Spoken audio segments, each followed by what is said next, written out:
Halo, selamat sore. Sore Kak. Sore Kak. Sore Kak. Ya, ada ini Muhammad Taski ya, Taski Julfa, ada Abdul Aziz, ini Ananda, ada Firda, Rahma Adriani. Ini dari SMA mana aja nih? Dari 28 ya? Yang Julfa dari SMA mana? Muhammad Taski Julfa. Saya dari SMA 28 Kak. 28 ya. Aziz, Abdul Aziz. Sama Kak, dari 28. 28. Ananda juga. Aku ya maksudnya. Aku 39 Kak. Oh, 39 ya. Oke. Kalau Firda? Sama Kak, 28 juga. 28 ya. Kalau Rahma? Rahma dari SMA. Saya dari 39 Kak. Dari mana? 39. 39 ya. Oke. Kalau Hosana, Haniel?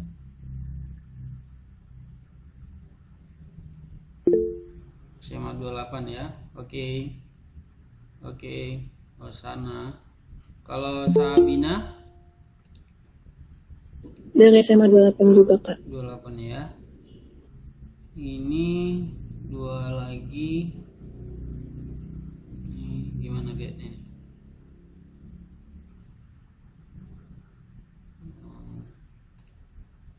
Oh, gini ya. Sabina udah.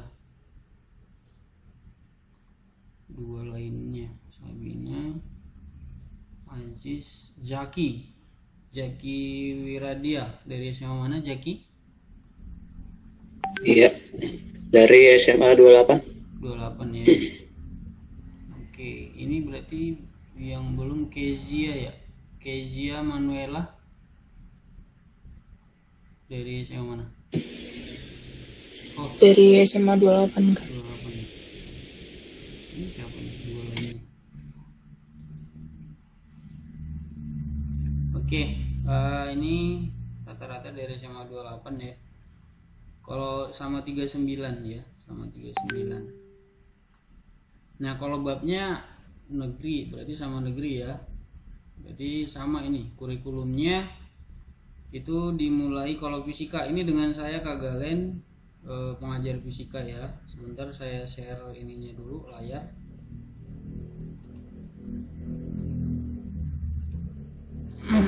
Ini udah kelihatan layarnya?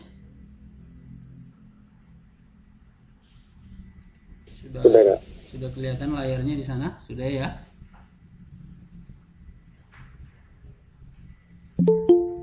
Sudah Kak. Oke. Nah, sebelumnya kakak mau perkenalkan dulu ya, karena ini memang pertemuan pertama dengan saya Kak Galen, pengajar fisika ya. Ini nama saya Pak Galen ya, atau panggil Kak Galen juga boleh. Ini Galen, pengajar fisika ya, di Bimbel Win. Nah, jadi nanti kalau ada tugas-tugas, PR, persiapan ulangan, apalagi butuh konsul, nanti ada konsul fisika, berarti nanti dengan saya ya. Oke, kalau untuk babnya biar kita mulai. Kurikulum 2013 revisi masih sama itu ya. Kalau di sekolah belum masuk ya, minggu depan baru masuk ya. Benar nggak? Iya Kak, betul.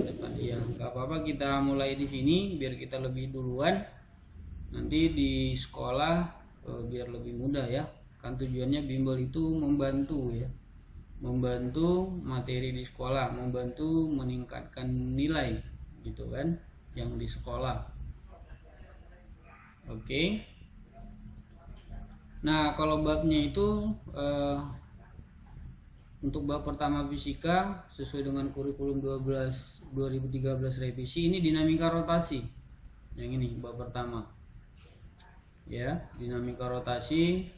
Nanti ini satu bab dengan kesetimbangan, tapi kita di sini di Win dibagi ya. Sebenarnya di buku paket itu satu bab, cuman kan buku paket memang padat gitu ya. Padat materinya, itu kita bagi dinamika rotasi, nanti setelah ini kesetimbangan benda tegar begitu. Oke. Nah, jadi saya rasa kita udah bisa langsung aja ya. Ini udah masuk semua ini. Ini ada 12 orang ya. Ini 12 sama saya ini kayaknya. 1, 2, 3, 4, 5, 6, 7, 8, 9, 10. Iya, 12. Ini sama akun saya berarti 10 orang. Oke. Kita langsung aja ya. Kita langsung mulai aja. Materi dinamika rotasi untuk bab pertama ini dibagi menjadi beberapa subbab. Ya, yang mana subbab yang akan kita bahaskan nanti saya tuliskan dulu biar tahu gambarannya ya, apa aja nanti yang akan kita bahas di sini. Nah, untuk judul besarnya dinamika rotasi, subbabnya yang pertama yaitu nanti momen gaya.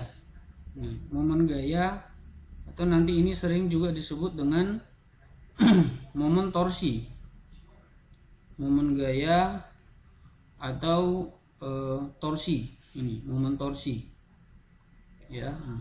Momen gaya atau torsi disimbolkan dengan tau. Ini seperti huruf T ya. Kemudian yang subbab yang kedua momen inersia. Momen inersia ya, momen inersia ini disimbolkan dengan huruf I besar. Kemudian subtopik yang ketiga ini hubungannya, hubungan antara momen gaya dengan momen inersia. Ini saya singkat aja, hubungan tau, momen gaya dan momen inersia. Gini ya, ini tau dan I. Kemudian nanti ada aplikasi. Aplikasi berarti penerapan. Aplikasi daripada dinamika rotasi. Ini aplikasi dinamika rotasi. Gitu ya. Misalnya nanti pada katrol, kemudian pada benda menggelinding gitu ya, pada benda yang berotasi. Jadi menggelinding dan berotasi beda ya. Itu nanti aplikasinya nanti akan kita bahaskan. Kemudian energi kinetik rotasi. Energi kinetik rotasi yang biasa kita bahaskan sebelumnya adalah energi kinetik translasi, ya kan? Nah, nanti di sini akan kita ketemu energi kinetik rotasi dan energi kinetik benda menggelinding. Kemudian hukum kekekalan momentum sudut, ini yang terakhir. Ya, hukum kekekalan ini, hukum kekekalan ya, hukum kekekalan momentum sudut. Jadi beda momentum dan momentum sudut. Kalau hukum kekekalan momentum itu kita pelajarin di kelas 10. Nah, ini hukum kekekalan momentum sudut. Itu benda yang berputar. Kalau momentum benda yang menggelinding, begitu ya. Itu perbedaannya. Nah, inilah kira-kira subbab nanti yang akan kita bahaskan. di bab pertama di dinamika rotasi. Begitu. Ya. Ini jelas kira-kira tulisannya di sana sebelumnya? Saya mau tanya dulu. Jelas ya? Jelas tulisan saya? Jelas, Kak. Jelas ya. Oke, suara saya jelas? Kalau ada yang kurang-kurang silakan dikomentari ya, jangan diam aja ya. Karena saya nggak tahu apa kendala yang kalian alami di sana kalau nggak dikasih tahu ya. Suara saya jelas? Suara halo? Jelas, Kak. Jelas ya? Oke. Ya, oke, kita lanjut langsung masuk ke subbab yang pertama. Nih, momen gaya. Oke. Nah, jadi pertama kita pahamin dulu definisinya. Nih, momen gaya. Ya. Bisa dikatakan dinamika rotasi dan kesetimbangan ini adalah materi atau bab yang lebih padat ya. Di materi kelas 11 ini banyak variasi soalnya gitu ya.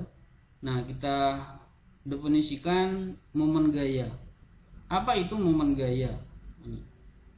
Momen gaya atau torsi tadi. Ya, momen torsi atau torsi aja ini. Momen gaya atau torsi yang disimbolkan dengan tau. Nah, ini kita definisikan sesuai dengan pengertiannya aja atau rumusnya. Momen gaya adalah perkalian gaya dikali dengan lengan gayanya. Perkalian gaya dan lengan gaya ini. Dan lengan gaya ini. Nah, ini nanti secara tegak lurus. Ya, gaya dikalikan dengan lengan gaya. Pada benda apa sih ini dalam kehidupan sehari-hari bekerja momen gaya? Contoh sederhananya ini ada gambar kunci. Ya, pada saat kita mengunci baut, ini baut ya, ini gambarnya kelihatan ya, ini baut, ya. Pada saat kita membuka dan mengunci baut, di sanalah bekerja yang disebut dengan momen gaya atau torsi.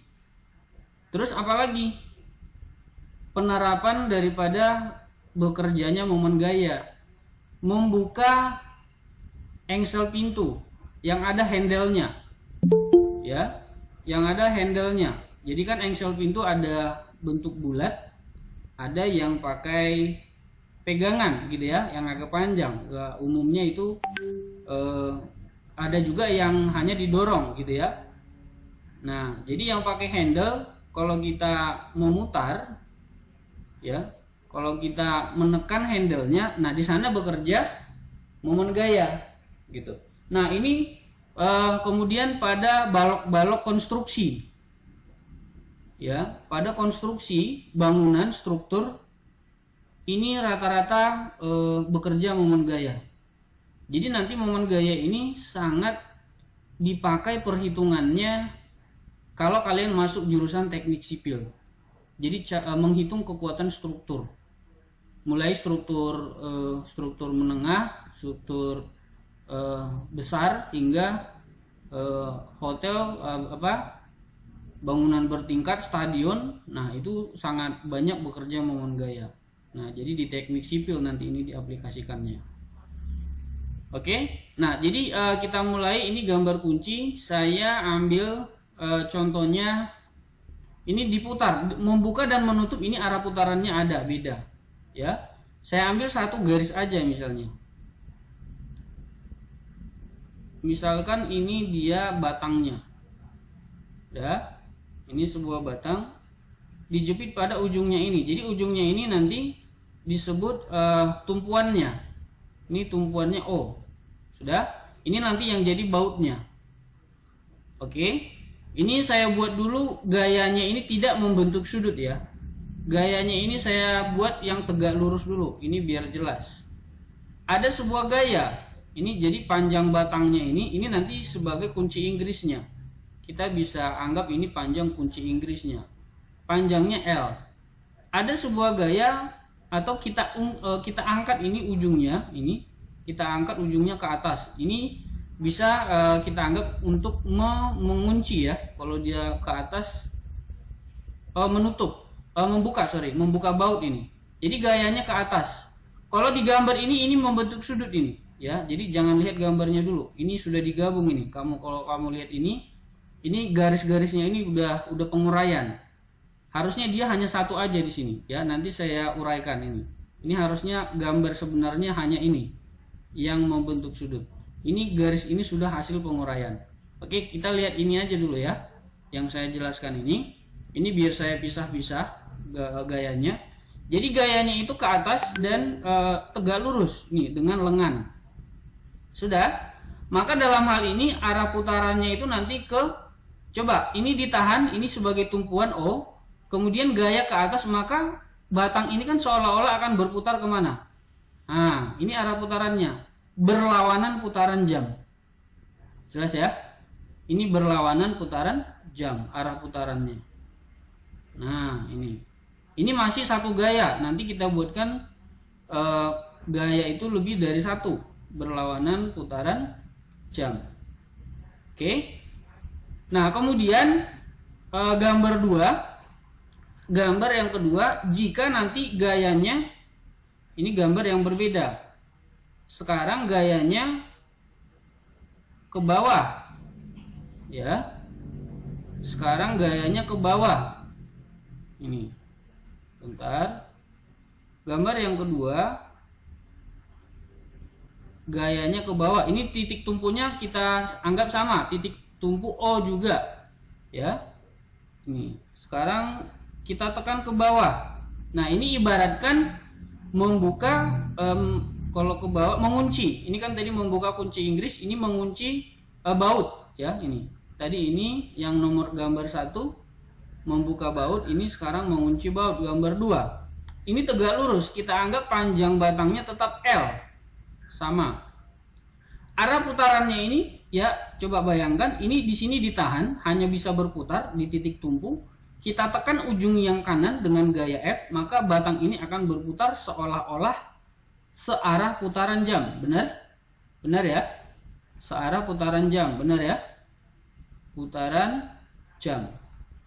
Nah, jadi inilah arah putaran momen gaya itu. Jadi dia harus tegak lurus syaratnya.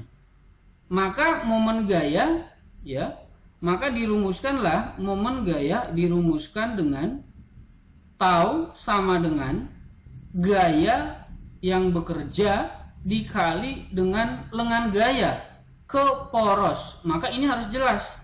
Ini momen gaya di titik O. Jadi sumbu atau poros momen gayanya harus jelas. Yang mana porosnya? Gitu ya. Ini nanti akan lebih jelas kalau ada batangnya lebih dari satu kayak gini. Jelas ya? Ini titiknya ada 4. A, B, C, dan D. Di mana poros momen gaya yang akan kita hitung. Ini titik A soal ini. Titik B bisa nggak? Bisa. Titik C bisa nggak? Bisa. Gitu ya. Itu contoh. Nanti kita hitung itu.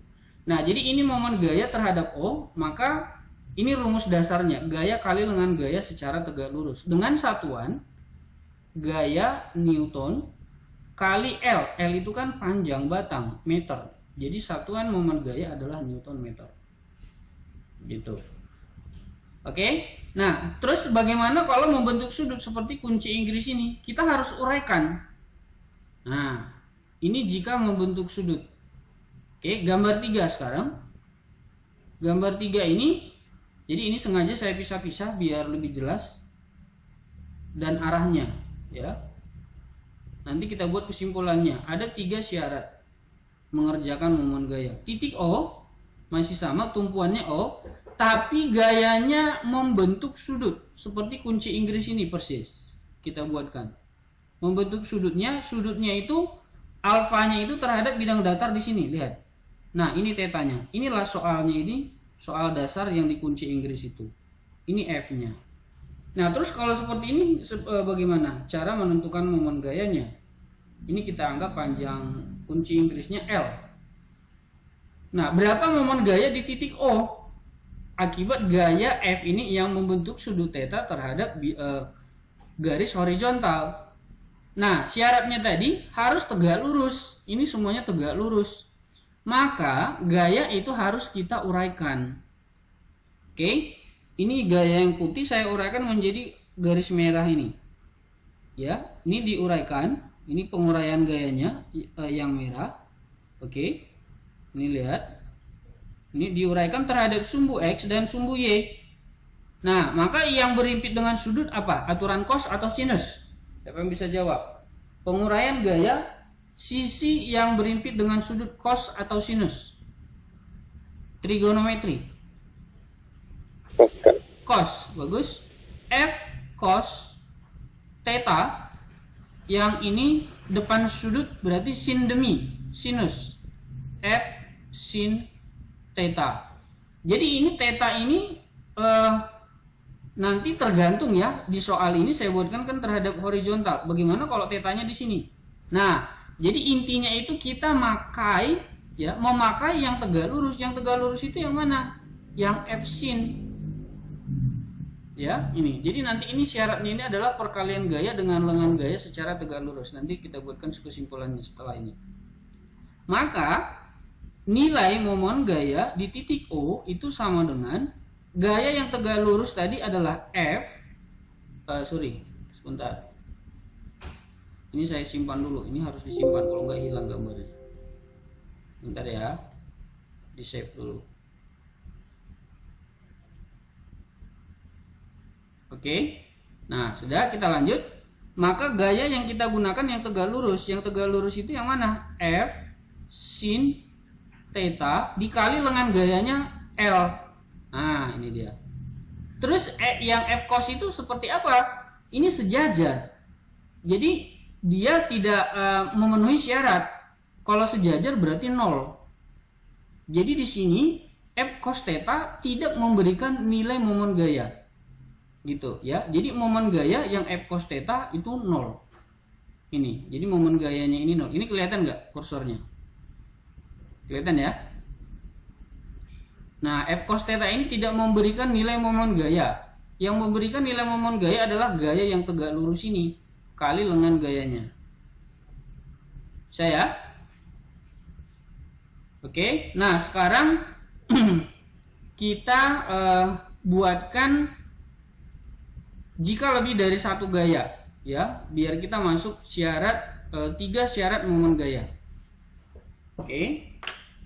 Sebentar ya, saya tambahkan halaman dulu.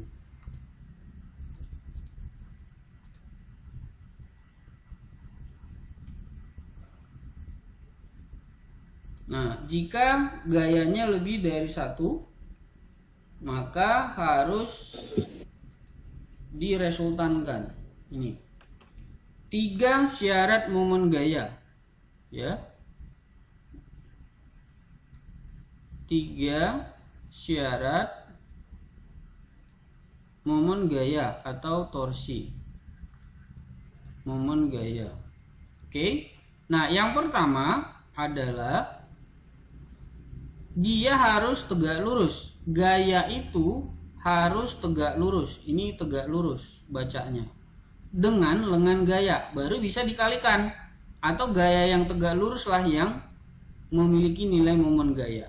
Yang kedua, aturan putaran. Jika gayanya menyebabkan ini, ya.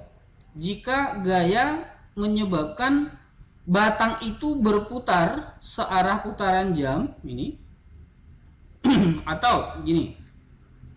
Momen gayanya positif. Ini. Momen gaya ini tandanya positif jika gayanya ini, jika gaya menyebabkan batang itu tadi positif, apa kita sepakati? Berlawanan putaran jam. Ini lihat. Berlawanan putaran jam positif. Ya, di sekolahmu juga nanti seperti itu. Tapi beda sekolah kayaknya ada yang menyatakan yang searah itu, searah putaran jam itu yang positif. Kalau di sini yang searah yang negatif. Ini nggak masalah, ya, nggak masalah. Yang penting jangan digabung yang berlawanan dan searah, gitu. Jadi yang searah digabung dengan yang searah, yang berlawanan digabung dengan yang berlawanan. Intinya di situ. Masalah plus minusnya ini nggak kaku, ya. Itu bukan rumus kaku, itu bukan kesepakatan kaku. Intinya harus terpisah antara yang berlawanan dan yang searah. Nah, yang berlawanan ini kita sepakati di sini yang berlawanan positif tandanya, yang searah negatif. Maka di sini kita buatkan momen gaya positif jika gaya itu menyebabkan berlawanan batang berputar berlawanan putaran jam. Nah, berlawanan putaran jam, gitu ya. Oke, nanti kita langsung masuk ke contoh. Yang ketiga, momen gaya negatif jika gaya itu menyebabkan batang berputar searah putaran jam. Tadi gambarnya udah jelas, ya. Berputar searah putaran jam. Nih, searah putaran jam. Gitu ya, jelas ya. Nah, inilah dia 3 syarat momen gaya yang harus kita penuhi jika gayanya lebih dari 1. Kalau hanya 1 itu nggak dipakai aturan tanda gaya ini, ya. Tapi untuk menjelaskan arahnya ini saya jelaskan dari 1 gaya dulu. Sekarang kita langsung masuk contoh soal yang ini yang lebih dari 1 gaya. Kalau 1 gaya, contoh soalnya seperti apa? Gampang lah, ya. Ini misalnya kalau dia hanya 1 gaya, contoh gini ya. Kalau hanya 1 gaya aja, saya buatkan sendiri aja. Misalnya contoh untuk 1 gaya. Ini contoh. Sebentar. Contoh soal untuk jika dia 1 gaya. Sebuah gaya bekerja pada sebuah batang dan membentuk sudut. Nih. Ya, ini titik A, ini titik B. Ya. Gaya tersebut bekerja pada titik B dan membentuk sudut, katakan seperti ini. Sebentar, ini bengkok. Membentuk sudut 30 derajat ini terhadap bidang horizontal. Ini gayanya. Gayanya katakan nilainya sebesar 120 Newton. Ini sudutnya terhadap bidang horizontal, sudutnya yang di sini 30 derajat. Oke, panjang batangnya katakan 3 meter lah, contoh ya. Nah, jika ditanya tentukan berapa nilai momen gaya yang bekerja pada poros A. Nah, ini kalau 1 gaya. Ya kan? Gampang ya. Sekarang kita kerjakan sama-sama. Maka momen gaya yang bekerja pada poros A itu sama dengan ini membentuk sudut. Syaratnya tadi harus tegak lurus. Maka gayanya harus kita uraikan. Ini saya bedakan warnanya. Ya, soalnya warna putih ya. Oke, berarti kalau dia gayanya ke bawah, ini diuraikan atas apa? Ke bawah tapi miring ya, membentuk sudut ya. Ini diuraikan yang tegak lurus ke bawah dan sejajar ke kanan. Ini penguraiannya, benar ya? Bisa sampai sini? Bisa penguraiannya? Bisa kan? Ini kan gaya ini, misalnya ini ada sebuah gaya membentuk sudut seperti ini. Maka kalau ini kita uraikan sebagian ke kanan, ini penguraian ini kan sebagian ke kanan, sebagian ke bawah. Benar ya? Ini ya penguraiannya, artinya ini gaya ini diganti. Ini kalau sudutnya di sini berarti ini F apa? Sisi yang berimpit F cos alfa, yang ini jadi apa? F sin alfa. Benar? Bisa paham sampai sini? Bisa? Bisa paham? Bisa, Kak. Oke, jadi yang ini udah penguraiannya ya. Ini udah penguraiannya, berarti sisi yang kita pakai adalah yang tegak lurus.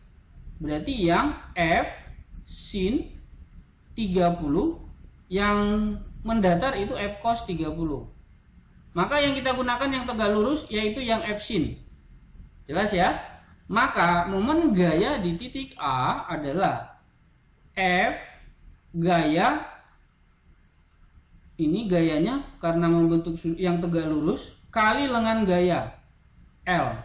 Inilah dia. Jadi konsepnya tetap gaya kali lengan gaya. Gaya yang mana? Yang tegak lurus, yang ini. Oke.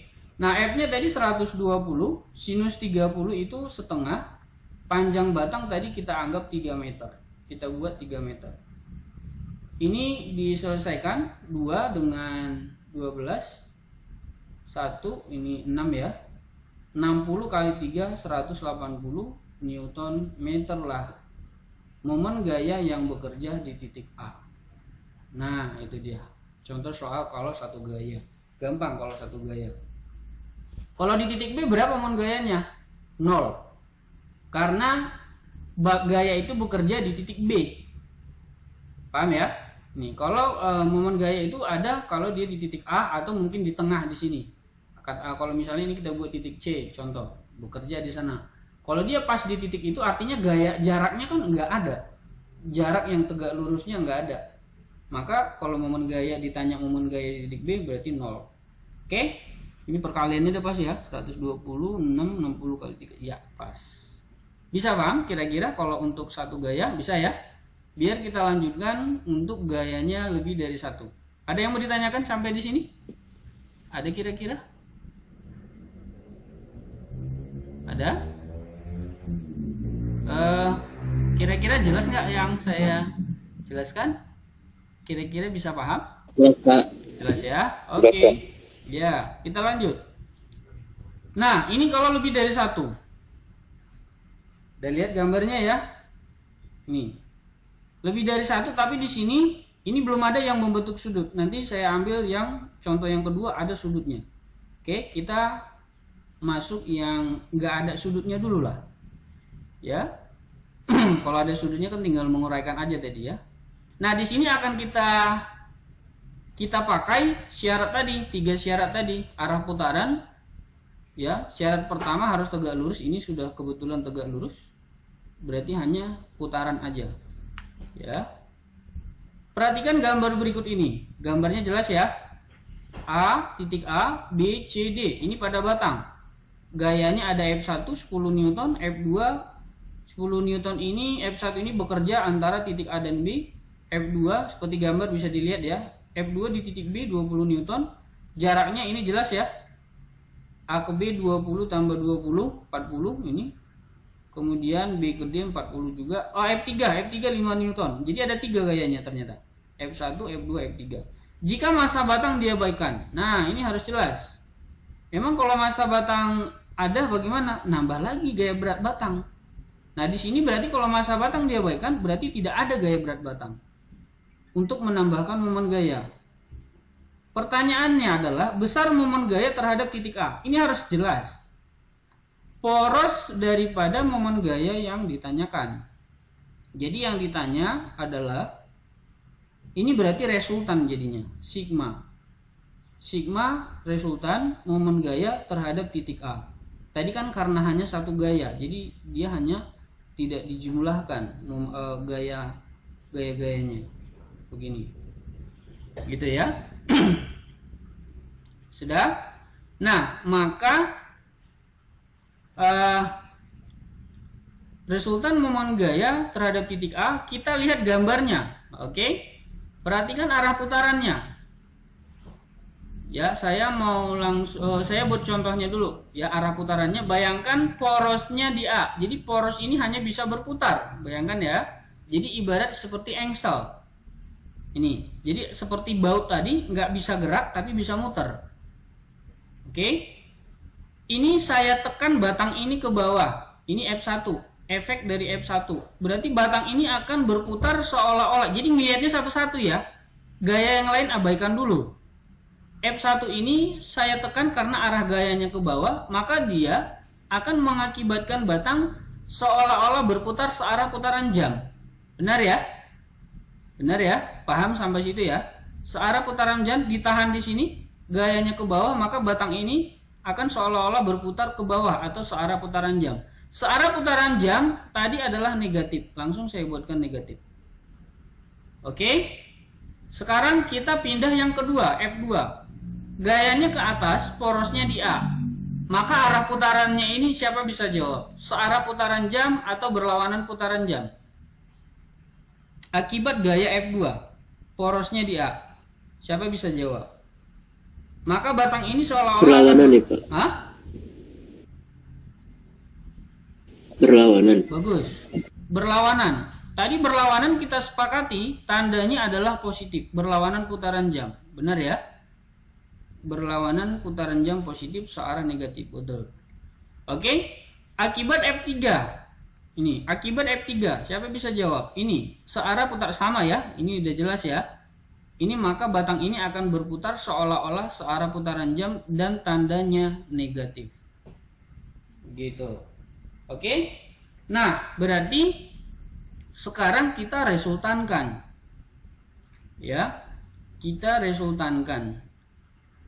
Maka jawabannya ya, resultan momen gaya di titik A kita ambil yang positif dulu. Mana yang positif? Nah, berarti momen gaya akibat F2 ini. Kita buat aja ini adalah tau F2. Oke, ini positif. Min dikurang momen gaya akibat F1. Dikurang lagi momen gaya akibat F3. Nah, inilah dia dasar rumusnya. Kita masukin rumusnya satu-satu. Momen gaya rumusnya apa tadi? Gaya kali lengan gaya. Atau ini saya sebut aja T2 aja ya, momen gaya 2. Itu berarti akibat gaya 2 ya. Ini tau 2, tau 1, tau 3. Maka tau 2 itu adalah F2 dikali lengannya, gayanya. Ini udah tegak lurus belum?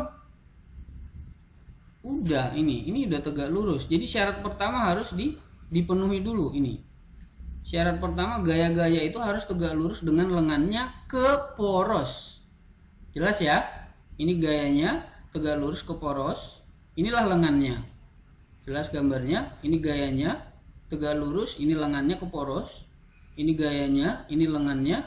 Ini lengannya itu jadi panjang batangnya dari gaya itu ke poros. Jelas? Nah, maka F2 dikali dengan berapa sih jaraknya F2? Coba perhatikan ini. Hati-hati jaraknya. Ini dalam senti, 40 cm. 40 cm saya buatkan jadi 0,4 meter bisa ya? Langsung ya. Ini karena satuannya Newton meter. Oke? Dikurang tau 1. Berarti ini F1 dikali dengan mana F1 ini? 20 cm. Ubah ke meter, 0,2 meter. Kurang tau 3 atau momen gaya 3 itu 5 atau F3 dikali lengan gayanya panjang batang seluruhan ini 40 tambah 20 tambah 20 80 atau 0,8 meter. Oke, masukin gayanya F2 tadi 20 kali 0,4 dikurang F1 10 dikali 0,2 dikurang F3 5 dikali 0,8. 20 kali 0,4 berarti 4 kali 2 8 dikurang 10 kali 0,2 2 5 kali 0,8 4. 8 kurang 2 6 6 kurang 4 positif 2 Newton meter. Maka resultan momen gaya di titik A, ini di titik A ya, akibat gaya-gaya F1, F2, F3 adalah 2 Newton meter. Ini artinya kalau positif berlawan, ini tadi positif berarti apa? Berlawanan putaran jam. Ini. Jadi batang itu kesimpulannya berlawanan putaran jam, putarannya. Berlawanan putaran jam. Nah, tapi di jawaban itu tidak dibuatkan di situ ya, karena ini relatif ini ya. Jadi bisa juga tadi aturan tanda itu kalau berlawanan putaran jam itu kita buatkan negatif. Jadi intinya kesimpulannya seperti itu. Jangan pernah digabung yang harusnya searah digabung dengan yang berlawanan. Itu hanya pemisah tanda sebenarnya, kesepakatan tanda. Makanya di sini nggak perlu dibuat plus minusnya. Paling nanti adanya searah dan berlawanan putaran jam. Kalau itu nggak bisa dielakkan. Ini plus minus itu relatif. Ada juga nanti bisa beda-beda ya. 39 dan 28 biasanya berbeda dari pengalaman saya mengajar.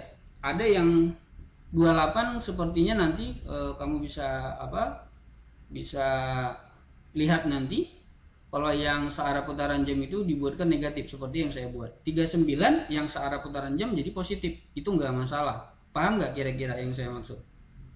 Paham nggak kira-kira? Paham penjelasan saya? Bisa ya? Mantap. Ya.